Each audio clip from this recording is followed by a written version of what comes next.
గోదావరి జిల్లాలో సంక్రాంతి పండుగ అంటే ముందుగా గుర్తుకొచ్చేది కోడి పందాలు. పందాల్లో గెలిచినా ఓడినా కోడి పుంజుకున్న డిమాండే వేరు.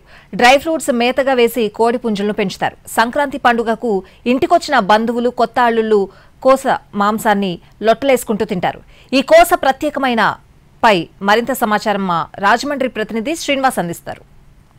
సంక్రాంతి అంటే ముందుగా గుర్తు వచ్చేది కోడి పందాలు. ఈ కోడి పందాల కోసమే ఇక్కడ ఈ కోడి పందాల్లో గెలిచినా ఓడినా సరే అక్కడ ఉన్న కోడి పుంజుకొని ఉన్న గిరాకీ అయితే చాలా ఇది. ఇక్కడికి వచ్చిన వాళ్ళు అయితే కానీ లేకపోతే ఇంట్లో కొత్త అల్లుళ్ళు కానీ పండగకు వచ్చే వాళ్ళు బంధువులకు కానీ వీళ్ళందరికీ కూడా ఈ కోసమాసం అనేది వండి పెడతా ఉంటారు.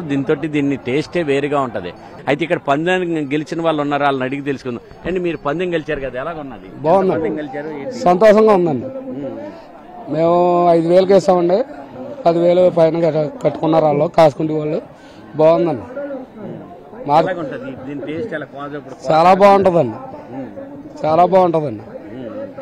ప్రతిసారి ప్రతిసారి వేస్తాం, ప్రతి సంవత్సరం వేస్తానండి. అంటే ఇంట్లో వచ్చి బంధువులు వాటికి వండి పెడతారు. బంధువులు వస్తారు కదండి, బంధువులకు వండి పెడతామండి. దీన్ని ఏ రకంగా మేపుతారు?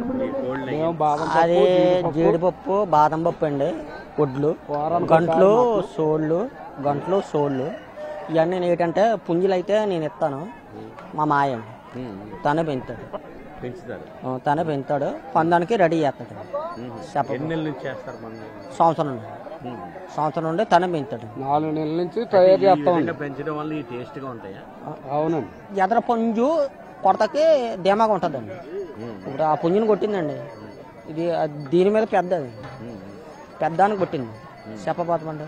అలా కొడతాకి ఏంటంటే మా మాయ బలంగా పెంచుతాడు. అంటే పొద్దున మాటలు ఏంటంటే నీళ్ళు తడుపుతాం, కాళ్ళు పొట్లు గట్ట లేకుండా.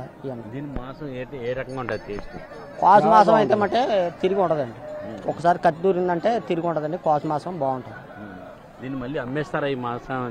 లేదు, మా ఇంట్లో చుట్టాలకి, మా బావగారు వీళ్ళకి, మా మాయలకి ఇంకా సరిపోతాయి. బంధువులు సంక్రాంతి బంధువులు సరిపోతాయి.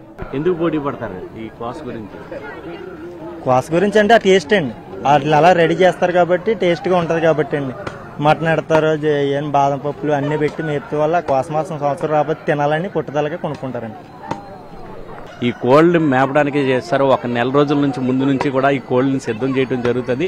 ఈ సంవత్సరం పొడవునా కూడా ఈ కోళ్లు ఇక్కడ కోడి పుంజులు పెంచుతా ఉన్నప్పటికీ కూడా అది పందాలు వస్తున్నాయి అనగా ఒక నెల రోజుల ముందు నుంచి కూడా ఈ కోళ్ళని సిద్ధం చేయడం జరుగుతుంది. ఈ డ్రై ఫ్రూట్స్ అవన్నీ వేసి పెంచడం వల్ల ఈ పందెం కోడి యొక్క టేస్ట్ చాలా చాలా టేస్ట్గా ఉంటుంది. దాంతో మేము అందరం కూడా లొట్టలు వేసుకుని తింటామని చెప్పి వీళ్ళందరూ కూడా చెప్తున్నారు. ఇదే విధంగా చూసినట్లయితే ఇక్కడ దీని రేటు కూడా చాలా ఎక్కువగా కనబడుతుంది. అంటే చనిపోయిన కోడి అయినప్పటికీ కూడా దాన్ని కూడా కోడి పుంజుని కూడా 10,000 రూపాయలు చెప్పిన కొనుక్కుంటానికి కూడా చాలా మంది సిద్ధపడుతున్నారు. దీనికోసం ఈ కోడి పుంజే కోసలను కొనుక్కోవడం కోసమే వీళ్ళందరూ కూడా చాలా మంది ఇక్కడ పోటీ పడటం కూడా జరుగుతుంది. కెమెరామెన్ వాసుతో శ్రీనివాస్, NTV, రాజమండ్రి.